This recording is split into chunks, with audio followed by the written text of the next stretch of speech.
A business consultant provides you another financial model, the multi-sports complex financial model. It has been designed for you to forecast up to 60-month operating budget and cash flows with a relevant set of assumptions.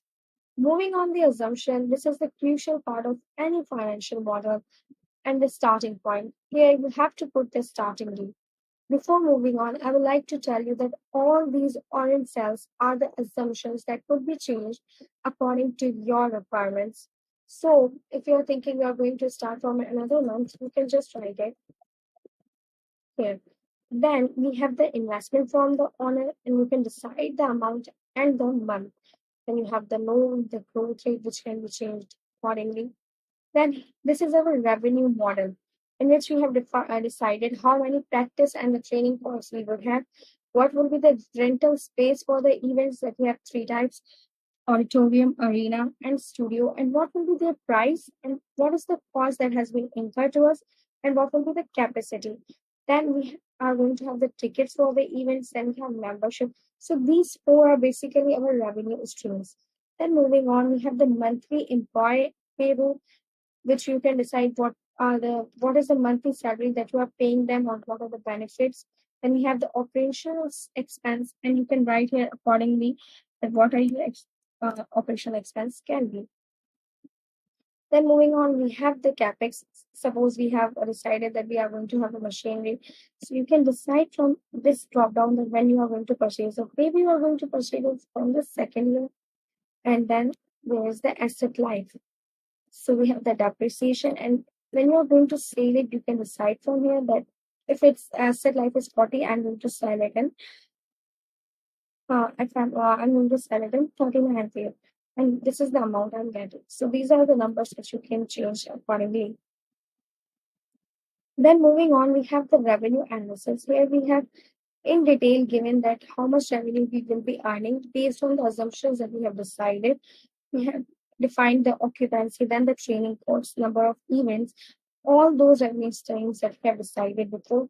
And this is what we are getting the total revenue.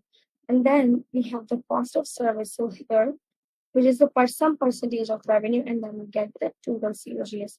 Moving on, we have the cost summary.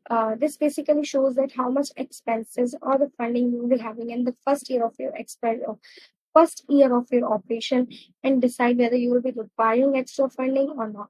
So yes, here we can see that your total funding is only 2,30,000, but your expenses are much higher due to the fixed expenses happening. So you will be requiring additional funding. Moving on, here we have the monthly loss and profit and loss, and other important part of the financial model. And it can tell you what is it gross profit, what are you going to be the operational expenses, and then at the end, profit after tax and interest. You can see the graph here. Moving on, this is the annual profit and loss. So because we are giving you 5 years model, so you can see for the 5 years that what is going to be your profit after tax and income. Then we have the cash flow statement and other financial statement to decide what will be the condition of your cash, whether you are going to be having surplus or the deficit.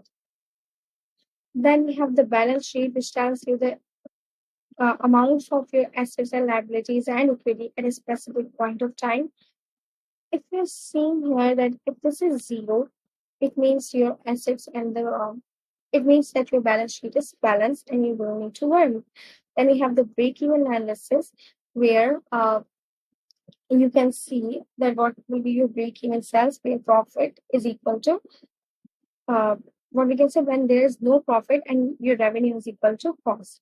Then we have the sensitivity analysis, which shows that if your variables are changing, so how other things will react. Moving on, we have the project valuation. We have decided the NPV for your project. So here we get the NPV for your project, and it's also based on the assumptions that we have decided before.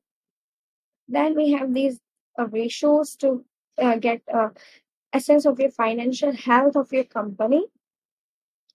Moving on, in the last, we have the dashboard, which presents you the quick snapshot of how your things will be. So thank you for watching, everyone.